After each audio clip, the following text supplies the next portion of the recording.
I'm curious on your side with, your personal brand. There's a lot of people out there that just can't see the ROI to this. Yeah. They're like, why am I doing this? Like, I lose all my privacy. I lose all this. And like, well, what for? Yeah. How do you look at the ROI of what you've built? Yeah. And, I think you guys are spending like millions of dollars now on the whole content operation. We'd love a little bit of the, inside baseball and how that kind of all delivers results for you.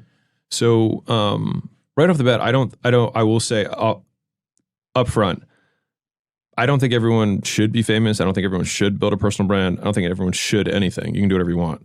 And I have billionaire friends who want to stay anonymous, and they're pretty smart dudes, and so they've made that decision, and I respect that. I do think that from a money-making perspective, it is a time warp. You can just go way faster. Mm-hmm.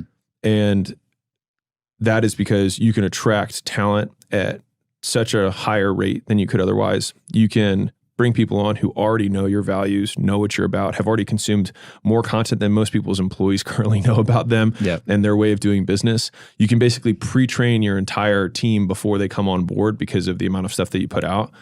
And those are just unbelievably valuable things. Not to mention, if you're on the deal side, like for us, like investing in companies, we have so much more trust at the table. And I think Charlie Munger said trust is the ultimate lubricant for deals.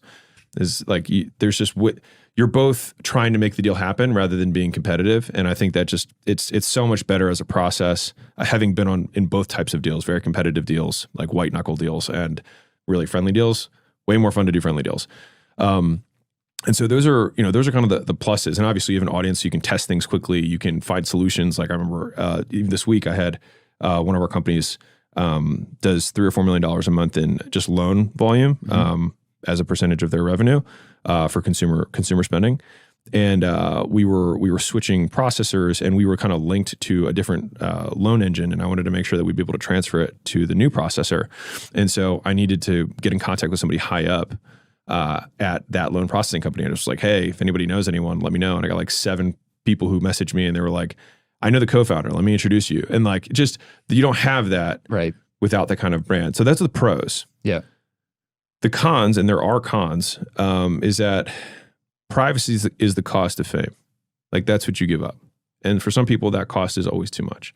For me, I'm not really that different in private than I am publicly. So it didn't seem like too big of a deal. I still thought about it. Second is it's irreversible.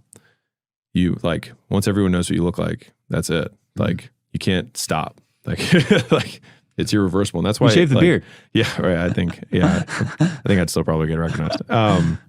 And there's like small social costs. Like if I walk outside of the house, I'll get recognized 4 or 5 times every time I walk outside, and that's fine. Or if I go to dinner with Layla, I'll probably have to stop 3 or 4 times during the dinner to take pictures, and that can be disrupting. And the hard part is that you always have to be in the best mood ever, because this is the one time that this person will ever see you.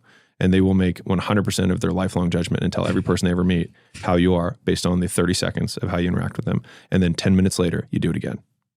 And so basically being able to manage that is a skill, I think. Mm-hmm. And I've worked really hard at that. Just because it doesn't matter, like no one will ever empathize. So it doesn't really matter. They're like, boohoo, must be tough. You did choose that. And that's the thing is like, I did choose this. And so I can't lament that. I just see that as part of the price.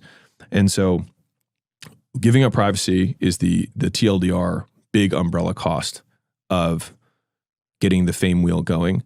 But there are, in my opinion, pros and cons, but there are more pros than there are cons. Yeah. I also don't talk about super racy subjects. And so I don't have, at least to my knowledge, a huge hater base. I'm not political. For the most part, all my stuff that's out there is like to try and help people, make more. And I also lean really far away from shoulds.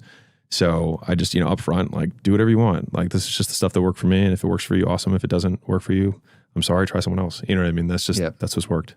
I completely agree that, the benefits definitely far outweigh the cost, just your surface area for like luck, community connections, cash flows, more deals, more opportunities. Recruiting. I think at the end of the day too, like personal brands kind of just get a bad rap. It's one of those things too. It's just building your digital reputation. Everyone's online.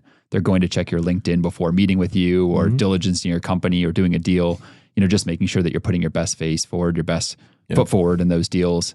And hopefully having a reputation that persuades you. You walk in the door, the deal's almost already closed. They're just trying to meet you, talk to you, chop it up, and hopefully get it across the line. Yeah. I think it feels really obvious to people, whether it's The Rock with Terramana or Logan Paul with Prime, that these kind of consumer products, like, of course that makes sense with those products because everyone's your market. Yeah. But when you're talking about the private equity space, I think that's where sometimes people are like, no, this is different. This is different.